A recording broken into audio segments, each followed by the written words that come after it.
Հիմա Աննա երթն է։ Հիմա Աննան պետք է անպայման բարձրացնի 131 կիլոգրամանոց սանրաձողը։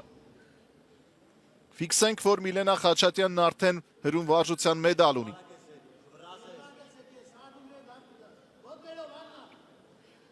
Տրամադրված հասկացիր, որ խաղասեղանին մեդալ է դրված։ Ու կանգնես ապրես դևերևում։ Ու պետք է հերել, պահել, ապրես, կեցես։ Ձողը չի կշռում քո կամքը։ Դու ես կշռում, թե ինչքան արժե պայքարը։ Երազանց է, ֆանտաստիկ է, անհավանական է, Աննա Ամրոյանը Եվրոպայի չեմպիոն դառնալու ճանապարհին է, մեզ պետք է որպեսզի Տոկոկենեն ու գոլդը ծախող են մեկական մոտեցում։